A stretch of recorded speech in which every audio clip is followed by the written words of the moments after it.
이게 가끔 이상한 소리를 해가지고 그렇죠? 여러분, 우리 한 사람 한 사람은 지금 이 자리에 있기까지 그동안 수많은 사람들을 만났고 작든 크든 수많은 사건들을 경험하면서 살아왔으리라 믿습니다. 아주 잠시의 만남이었지만 평생 잊을 수 없는 만남이 있었을 테고 여러분의 인생을 완전히 바꿀 만한 획기적인 만남이 있을 수도 있었을 것입니다. 바울에게 있어서 아나니아와의 만남도 이와 같았습니다. 비록 아나니아라고 하는 사람은 사도행전이나 다른 사도 바울의 서신서에 보면 단 한 번밖에 등장하지 않는 지극히 평범해 보이는 어쩜 바울 사도의 그늘에 가려져 이름도 빛도 드러나지 않는 사람이었지만 그가 바울의 부르심을 위해 하나님으로부터 준비된 사람으로서 얼마나 귀하고 소중한 사람인지 모릅니다. 아나니아라고 하는 한 사람의 순종이 여러분과 제가 예수님을 알게 되었고 지금 이 순간에도 세계 곳곳에 주님의 말씀이 전파되고 있습니다.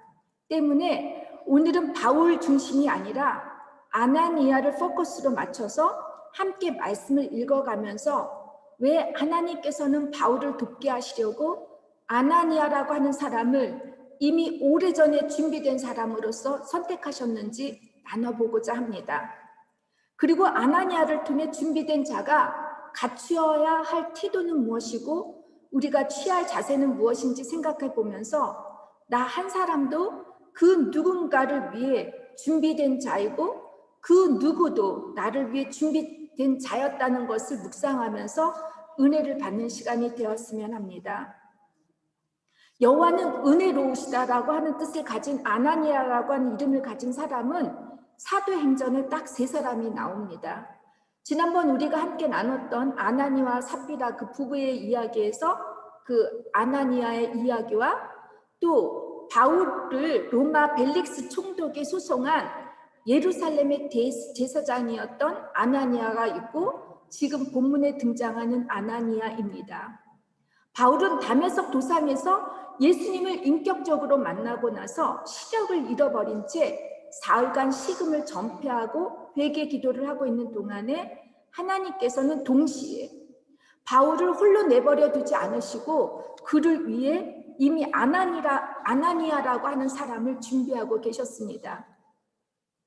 지금 이 시간은 도대체 아나니아라고 하는 사람이 어땠길래 하나님께서 아나니아를 선택했는지 여러분과 함께 묵상해 보겠습니다. 첫째, 아나니아는 하나님과 그리스도인들 앞에 인정을 받는 사람이었습니다. 사도행전 22장 12절에 보면 수아시아에서 온 유대인들의 소송 앞에 바울은 자신을 변호할 때 아나니아에 대해서 이렇게 얘기를 합니다. 아나니아는 율법에 따라 경건한 사람으로서 거기 사는 모든 유대인들에게 칭찬을 받는 이라고 소개를 합니다. 스테반도 빌립도 예수님의 제자들은 모두 경건하고 사람들에게 칭찬을 받았다고 누가는 기록하고 있습니다. 즉 하나님과 주님을 믿는 사람들에게 인정받고 선한 영향을 미치는 사람들이라는 것입니다. 여러분, 모든 유대인들이라고 하지만 이 사람들을 알 수 있는 것은 특별히 같은 공동체 안에 있는 사람들이 누구보다도 잘 알 것입니다. 세상 사람들이 아닙니다. 주님의 자녀인 우리들은 세상적 기준과 판단보다 더 높은 기준으로 사람을 봐야 합니다. 아무리 세상적 지식이 좋고 재산이 많고 막강한 힘을 갖고 있는 사람이라 할지라도 그가 하나님을 알지 못하면 그가 갖고 있는 소유는 말할 것도 없고 그가 가진 모든 것이 헛되고 헛된 것임을 잘 알고 있습니다. 제가 이제 60을 바라보는 나이가 되다 보니까 이 모든 것이 정말 헛되고 헛된 것임을 깨닫게 됩니다. 우리 그리스도인들은 윤리적 도덕적 가치를 뛰어넘어 그 최고의 사랑, 예수님의 십자가의 사랑으로 용서받은 존재이기에 사람을 보는 눈도 이와 같아야 된다고 생각합니다. 그래서 사람을 판단하고 정죄하는 사람이 아니라 원수까지도 사랑하는 사람을 그리고 인정하고 칭찬해야 하고 예수님을 닮아 교만하지 않고 겸손한 사람들을 우리는 존경해야 합니다.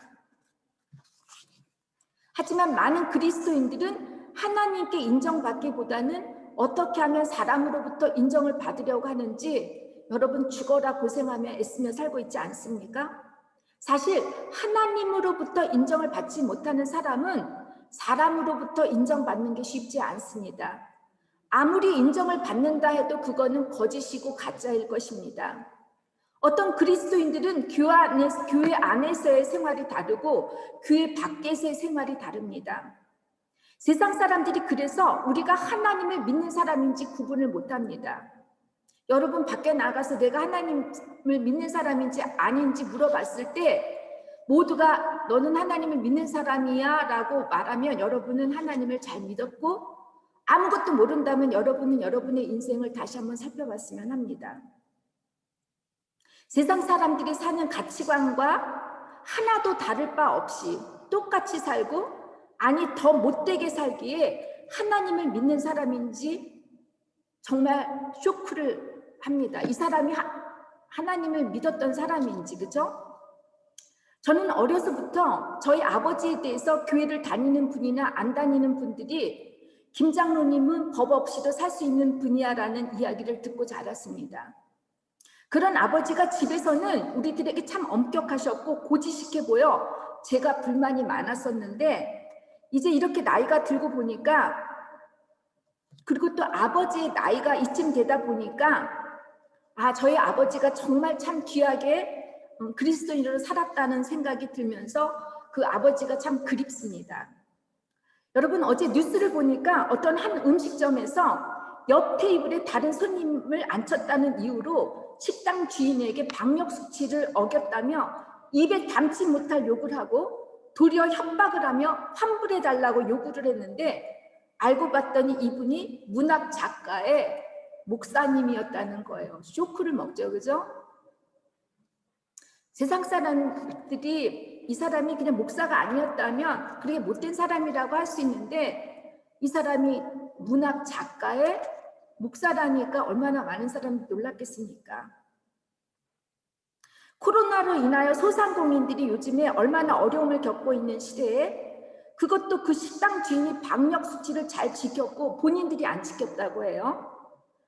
테이블에 가림막을 설치했음에도 불구하고 이렇게 막무가내인 사람이 그리스도인이라고 하고 목사라고 하니까 가뜩이나 요즘에 기독교인의 반감을 갖고 있는 우리나라 사람들에게 그 사람들의 그 분노에 기름을 부은 것이 된 것 같아서 정말 참 유감스럽고, 이 분노가 인터넷에 핫하다고 하는데 여러분의 모습은 그래도 낫겠죠, 그죠? 세상 사람보다 더 못되고 악한 사람이 바로 여러분과 저라고 할 때 적어도 세상 사람이 보는 윤리적, 도덕적 가치보다 더 못된 짓을 하고 죄를 깨닫지도 못한다면 아예 하나님을 믿는 기독교인이라는 말을 하지 말았으면 좋겠습니다. 차라리 목사직을 그만두는 한이 있더라도 이게 하나님을 욕먹이는 일이 아닙니까? 그러나 여러분, 다행인 것은 우리 신앙인들 중에는 이름도 소리도 없이 빛을 드러내며 사는 사람이 훨씬 더 많다고 생각합니다. 제가 간접적으로 알고 있는 한 여자 권사님이 그렇습니다. 양순희 권사님이라고 하시는데 이분은 지금 수천한 지 아주 오래되어서 이 세상에 살고 계신 분이 아닙니다. 이 양순희 권사님은 제가 직접 만나 뵙지는 못했고 동생을 통해서 들었는데, 제가 이분의 들었던 그 내용이 확실한지 알기 위해서 어제 동생과 잠시 이분에 대해서 통화를 하면서 이분의 삶을 다시 한번 제가 되새겨 봤는데, 여러분, 이 양스님 권사님은 결혼한 지 2년이 되었을 때 남편이 교통사고로 돌아가셨다고 해요. 그래서 이제 홀로의 몸으로 서울에 올라오셨는데, 이분은 많이 배우신 것도 그리고 자식도 없이 이제 이분이 서울에 있는 어떤 외국인 회사에서 청소부로 일을 하셨다고 합니다. 20여 년간 회사에서 일을 하시면서 얼마나 성실하게 일을 하셨던지, 외국인 그 셰프나 외국인들 사람들이나 또 그 회사에 소속된 많은 회사 직원들에게 칭찬을 받고 매해 5년마다 이렇게 이제 회사에서 주는 근로상이라든가 모범상을 받았다고 합니다. 재혼도 하지 않으시고 홀로 회사에서 근속할 때까지 이 권사님은 그 청소부의 월급이 얼마나 많겠습니까? 그 작은 월급으로 수많은 어려운 학생들을 돕고 교회를 섬기며 신앙생활을 하셨다고 합니다. 제 동생이 이제 효창교회, 그 효창운동장 근처에 있는 효창감리교회가 있는데, 이제 그 교회에 이 동생이 이제 전도사로 부임을 받는데, 이사 이제 가기 전에 본인이 받는 그 사택을 한번 가봤다고 해요. 이제 청소를 하러 가려고 갔는데, 그곳에 이제 동생도 잘 모르는 이 양스님 권사님이 오셔서 청소를 깨끗이 했다고 하는데, 그때 나이가 70 중반이었다라는 거예요. 근데 동생이 나중에 알게 된 거는 이분이 위암 투병 중이었다라는 것이에요. 근데 이 권사님은 이런 분이 얼마든지 많을 수 있어요. 근데 이분은 동부 이천동에서 효창동까지 하루도 거르지 않고 비가 오나 눈이 오나 한결같이 걸어서 40분 동안 매일 새벽 기도에 참석하셨는데 다른 사람보다 더 일찍 와서 불을 켰대요. 그리고 나서 이분이 없으실 때 많은 교인들이 새벽 기도에 올 때마다 양순임 권사님을 생각했대요. 누가 불을 켜고 있으면 양순임 권사님이 그 자리에서 기도하고 계시지 않을까 하는 마음으로요. 이분이 마지막 이제 그 위암이 너무 심해져가지고 이제 돌아가실 때 임종 예배를 드렸는데 제 동생이 함께 했었다고 하는데 그 권사님의 그 소원대로 하얀 한복을 입고 들어놓고 계셨고 이분은 이미 자신의 몸을 시신을 기증을 하셔가지고 장례식 예배를 드릴 수가 없대요. 시신을 기증한 분들은 다 병원에서 이제 실험을 다 하고 나서 가족을 불러서 이제 그 나머지를 화장할 때 부른다고 하는데 이분은 자식도 없고 아무도 없잖아요. 근데 시신을 하기 때문에 그날 돌아가신 그 다음날 병원에서 이분을 시신을 옮길 때까지 이제 교인들이 장례 예배를 드렸는데 정말 한 분도 빠짐없이 그 교회 장례식에 참석을 했고 무엇보다도 예전에 있었던 회사에 있었던 사람들이나 또 이분한테 도움을 받았던 많은 사회 그 학생들이 이제는 사회에서 아주 귀한 자리에 위치해서 선한 영향력을 미칠 수 있는 그런 윗자리에 있던 분들이 다 참석해서 장례 예배를 드렸는데 더 놀라운 거는 이때 이 양승인 권사님은 얼마나 대단하셨냐면 자기 장례식에 참석한 분들이 식사를 거를까 봐 자기가 수양딸처럼 생각하는 분한테 돈을 들여서 그 사람들 식사 대접을 다 하라고 해가지고 교인들이 모인 분들이 육개장을 다 먹었다고 합니다. 이분이 갖고 있는 재산의 일부는 하나밖에 없는 조카에게 주었고 자기 금반지와 함께 줬고 나머지 모든 재산을 장학기금으로 썼다고 합니다.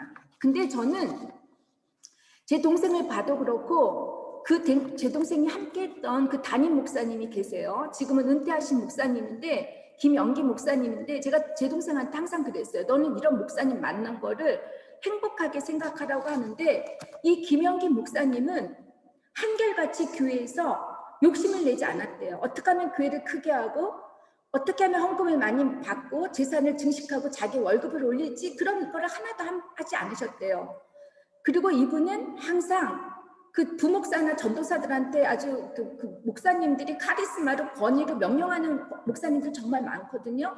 근데 이분은 그런 요구를 한 번도 하지 않으셨고 그 덕분에 제 동생은 대학원을 마치는 동안 이 목사님의 배려로 정말 좋은 그 수업을 그 대학원을 마칠 수가 있었는데 저는 이렇게 양순임 권사님처럼 이름도 빛도 없이 수고하고 기도하고 정말 목회자나 모든 사람 섬기는 분을 갖고 계셨으니까 이런 저는 양순임 권사님과 같은 그런 목사님이 있지 않았나 생각이 되고 제 동생 역시도 지금까지도 그 사진, 양순임 권사님의 사진을 꼭 갖고 다니면서 그 양순임 권사님을 생각하고 있다고 합니다.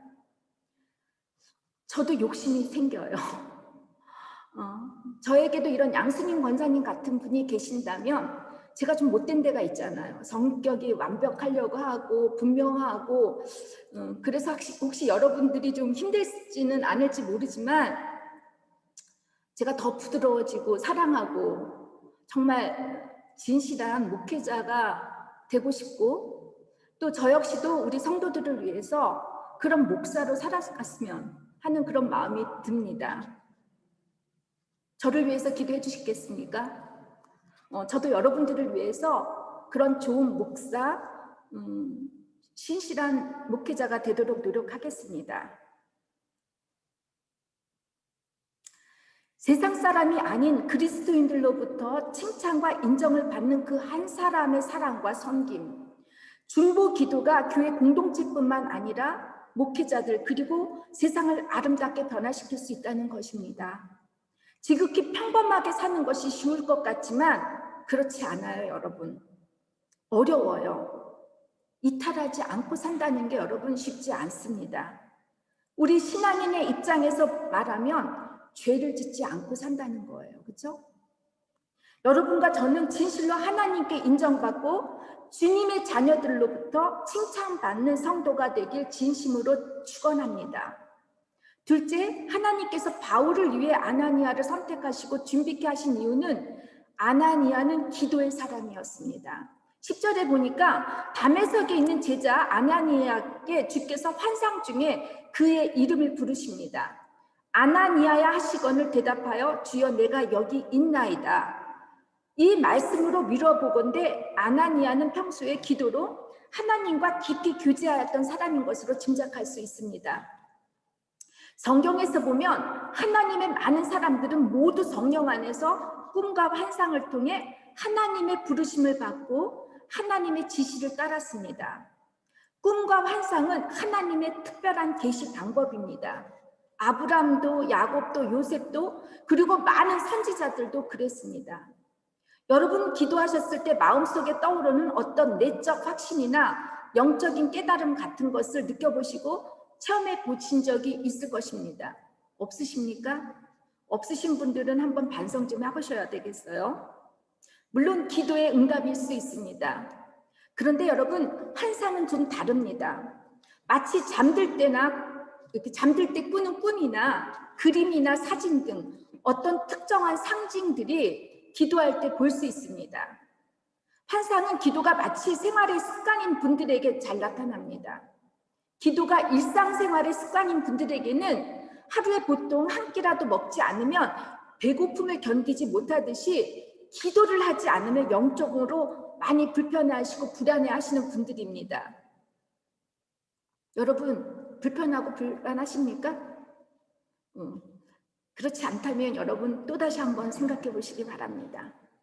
이런 영적 환상들 다음으로 이어지는 기도의 단계는 하나님의 음성을 듣는 것인데 어떤 분들은 성경 말씀을 통해서 어떤 분들은 마음의 소리로 어떤 분들은 생생한 음성으로 듣는 경우가 있습니다.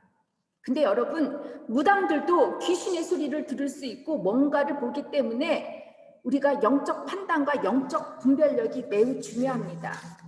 하나님께서는 인격적이신 분이시기 때문에 말씀하실 때 어떤 공포나 두려움을 심어주지 않습니다. 무당들은 뭐라고 해요? 너가 구슬하지 않으면 너의 죽은 조상들이 별을 준다거나 이렇게 하지 않습니까? 베개를 요가라고 말씀하시지만 판단과 정죄의 언어로 말씀하지 않으십니다. 정죄와 판단은 하나님의 영역이기 때문에 우리가 하나님을 대신해서 누군가를 정죄하고 판단하시는 것을 하나님이 원하지 않으시고 허락지도 않습니다. 왜냐하면 우리가 그 언어를 사용할 때 이미 하나님의 자리에 서 있기 때문에 우리가 교만해질 수 있습니다. 기도하시는 분들 중에 겁박을 하시는 분들이 있다면 우리가 조심해야 할 것입니다. 하나님은 겁박하시는 분이 아니시고 우리가 숨기고 있는 죄와 잘못된 양심을 깨닫게 해주실 때 인격적으로 알려주십니다. 너 이렇게 안 하면 너 죽을 거야. 이런 식으로 하나님 말씀하지 않으십니다.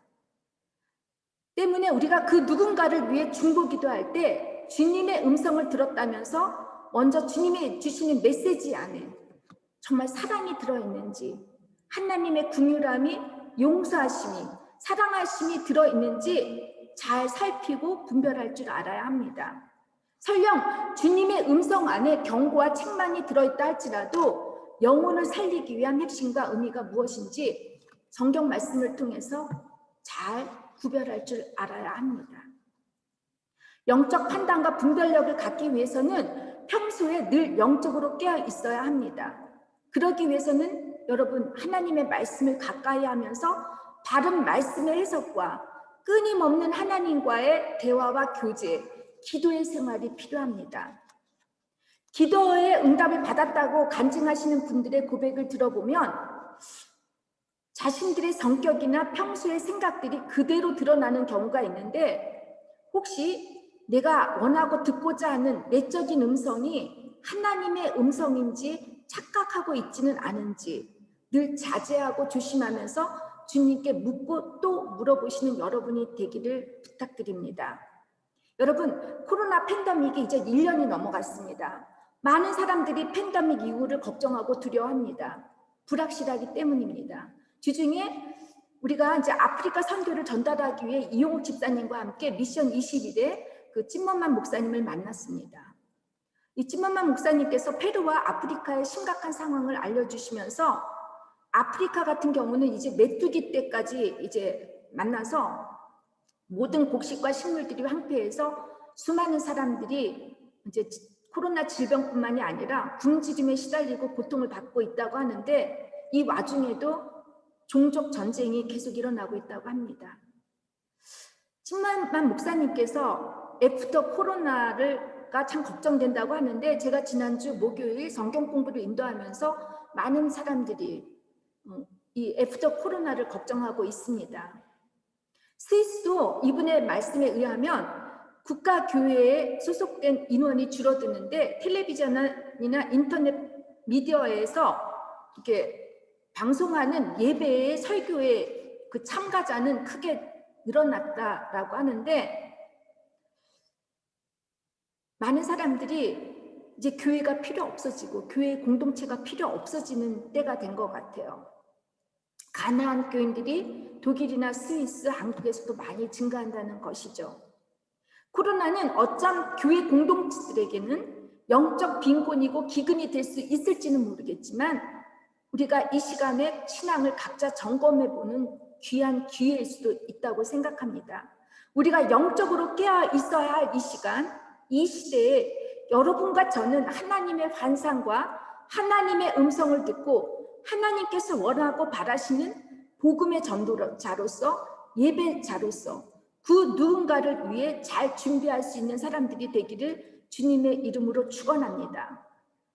제자 아나니아는 평소에 하나님의 말씀을 깊이 묵상하며 기도로 하나님과 친밀한 교제를 나누는 자이었기에 환상 중에 나타나신 하나님의 부르심에 신속히 반응하게 됩니다. 어떤 분은 얘기를 해도 못 알아듣죠. 환상 중에 나타나신 주님의 음성을 먼저 듣고 주님의 음성임을 깨닫고 주여 내가 여기 있나이다라고 대답을 합니다. 기도의 대화 방법이죠. 듣고 깨닫고 대답을 하고 나서 마지막으로 하나님 뜻대로 순종하는 것이 기도를 하는 사람들의 모습입니다. 하나님께서 아나니아를 바울을 위해 준비하셨던 세 번째 이유는 그가 기도의 훈련을 통해 순종할 수 있는 사람이라는 것을 알고 계셨기 때문입니다. 사울이 식음을 전폐하고 아무것도 하지 못하고 기도만 하고 있을 때 하나님께서는 동시에 환상 중에 아나니아에게서 나타나셔서 바울을 만나라고 하십니다. 이에 대해 아나니아는 머뭇거리며 하나님께 바울이 어떤 사람인지 고합니다. 13절 14절에 나오죠. 예루살렘에서 주의 성도들에게 해를 끼치고 주의 이름을 부르는 모든 사람들을 결박할 그 대제사장의 권한을 받은 사람이라고 주님께 이제 이해할 수 없다라고 이렇게 구합니다. 아마 사도 바울이 스데반의 그 순교를 했을 때 있었던 것처럼 많은 사람들에게 얼만큼 잔인하게 죽을 수 있는지가 많은 사람들의 입으로 전파되었을 것입니다.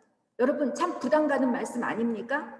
만나고 싶지 않은 사람, 상대하고 싶지 않은 사람입니다. 예수님을 믿는 자신의 형제와 자매를 죽이고 못 살게 구는 바울을 용서하라고 하신다면 글쎄 용서는 할 수 있을지 모르겠는데 직접 그를 만나서 그에게 손을 대고 안수하라고 명령하시면 순종할 수 있겠습니까? 어떤 스터디에서 그 어떤 연구 발표에서 그러니까 덱터와 가해자와 피해자 사이에서 이제 가해자가 감옥에 있을 때 피해자와 가해자를 이렇게 만나게 해주는 그런 연구 프로젝트가 있었는데 많은 분들이 피해를 받았을 때는 시간이 지나면 내가 그 사람을 용서할 수는 있을 것 같다라고 얘기를 하는데 직접 얼굴을 보지는 못한다는 거예요. 자기가 어떻게 될지 모르니까 자기의 그 아픈 반응이 다시 자기를 고통스럽게 할까 봐 만날 수가 없다라는 것이에요. 근데 그 사람에게 여러분 손을 대고 안수하라고 해봐요. 여러분 하실 수 있겠습니까? 어쩜 자신에게도 해를 가할지도 모를 사람인데 이 사람을 만나라고 한다면 쉽지 않을 것입니다.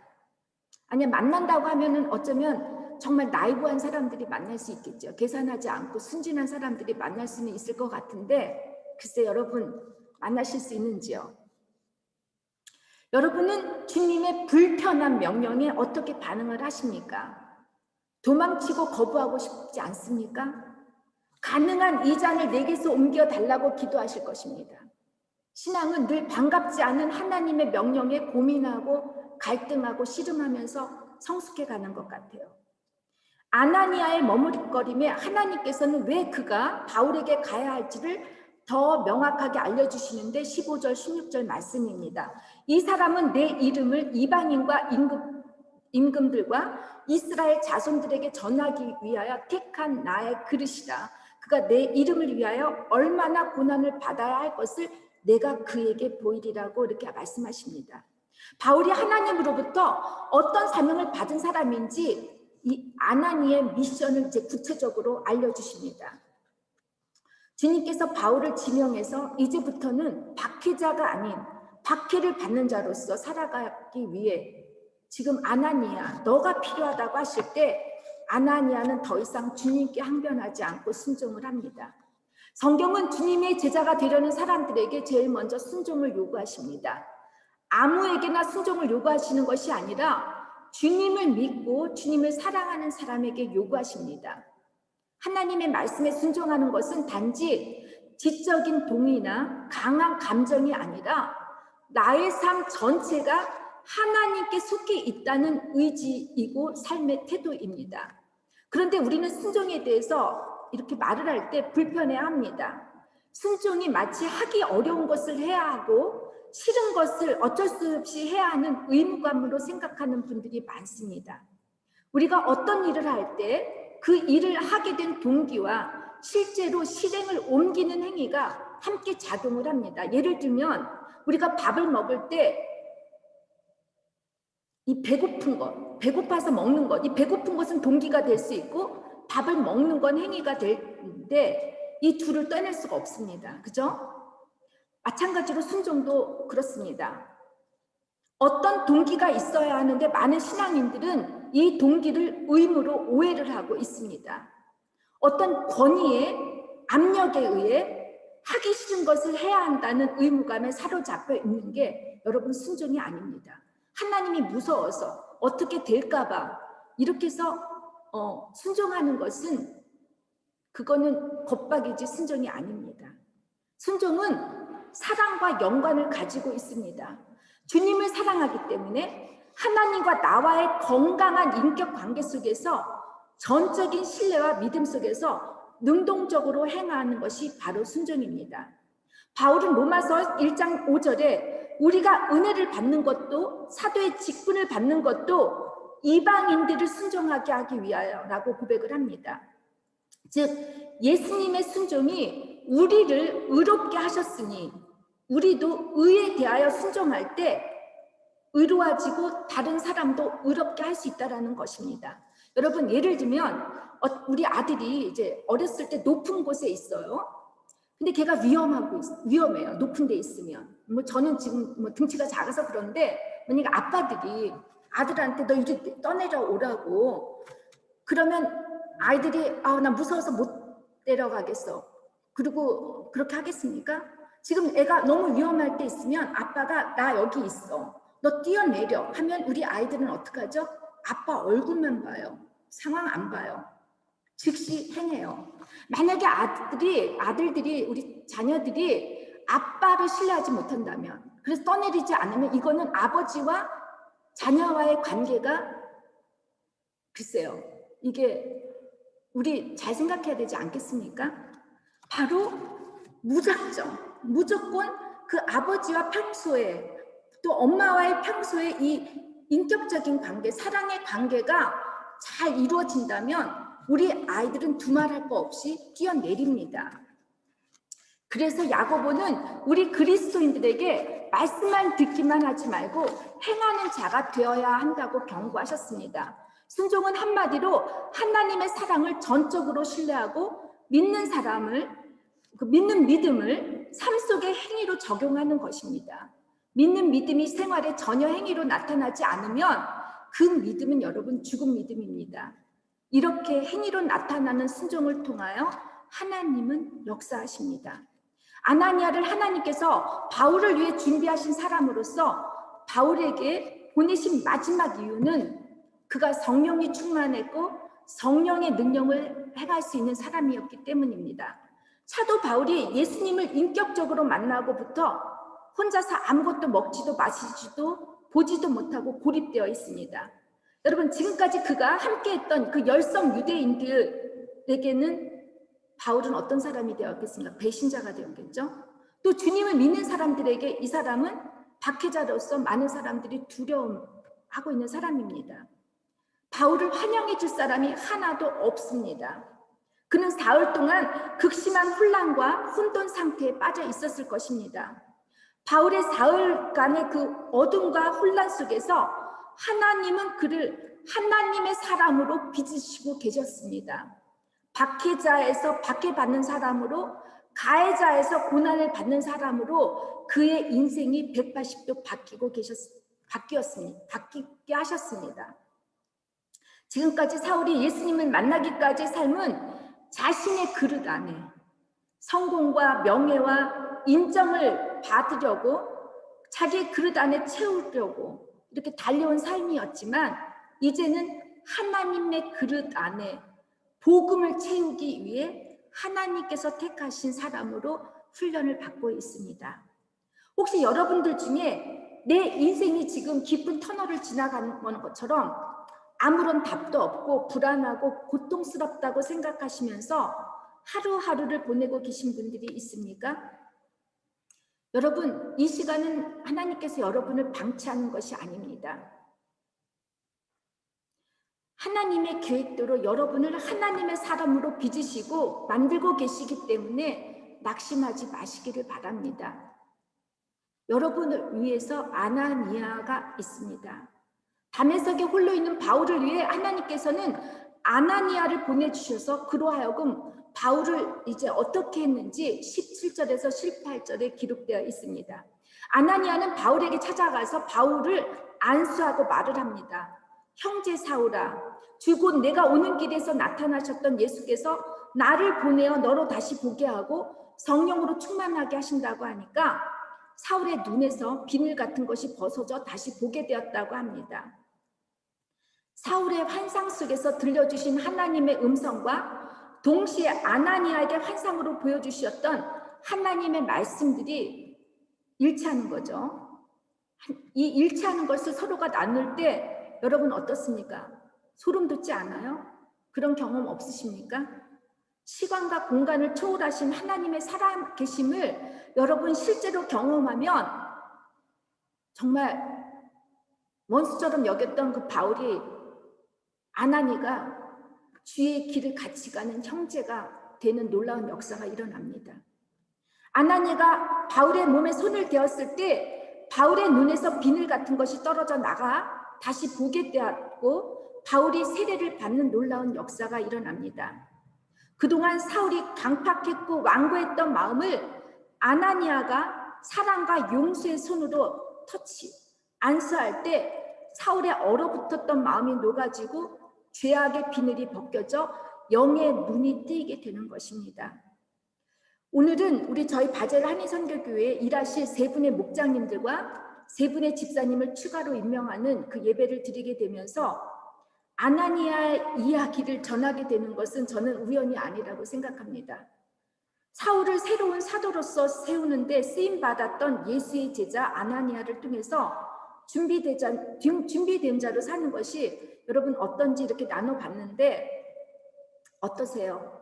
우리 모두가 목장으로서, 재직으로서, 집사로서, 그리고 성도로서 저희 바젤 한인선교교회에 만나서 함께 형제 자매로 공동체 생활을 하는 것은 우연이 아니라고 생각합니다.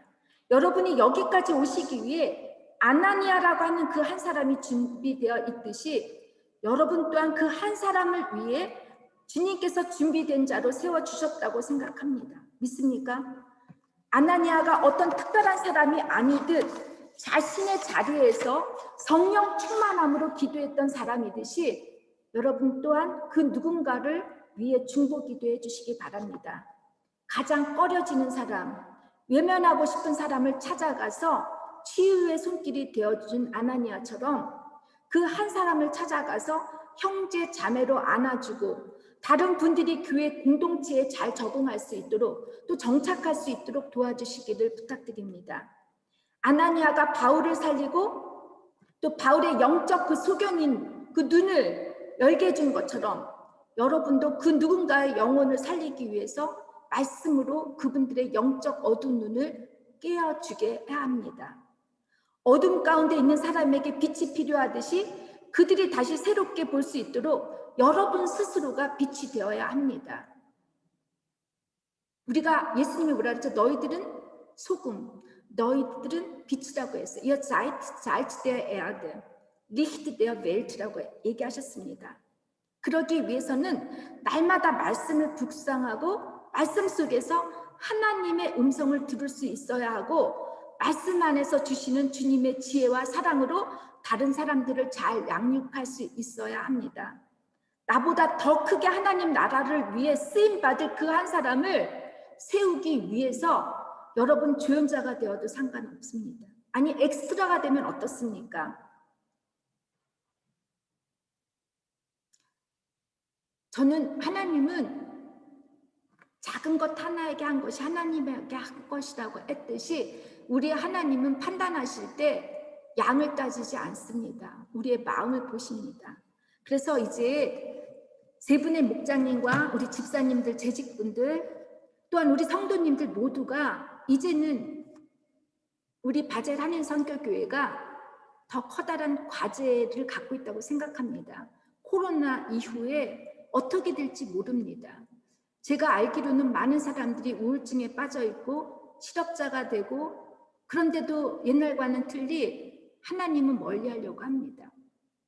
이럴 때 우리가 어떤 이 위치에서 우리 한국 사람들에게 어떤 신앙인으로서 대해줘야 될지는 여러분들 정말 각자가 늘 기도해 주시고 성령으로 깨어 있어서 성령으로 충만한 그런 삶을 살아가기를 주님의 이름으로 부탁드립니다. 이제 다 같이 기도하겠습니다. 주님 감사합니다. 제가 이곳까지 쓸 때까지는 하나님께서 아나니아라고 하는 많은 사람들을 저에게 붙여주셨습니다. 마찬가지 아닙니까? 하나님 우리 모두도 누군가에 준비되어 있는 그 한 사람이 되게 해주시고 그 한 사람을 위해서 내 삶을 불사라 다 나눠줬다라면 우리는 하나님 앞에 잘 산 것이라고 생각합니다. 늘 우리가 빛이고 소금인 것을 잊지 말게 하시고 하나님 준비된 자 오늘 아나니아와 같은 그런 사람이 될 수 있도록 저희들을 붙잡아 주시옵소서. 주님 감사하고 예수님의 이름으로 기도드립니다. 아멘. 지금은 우리를 버리지 아니하시고 함께 하시는 성자 예수 그리스도의 은혜와 무한하신 하나님의 사랑하심과 우리를 진리 가운데로 인도하시는 성령의 감화와 감동하심과 교통하심이 이제로부터 영원히 함께 하시기를 간절히 축원하옵나이다. 아멘.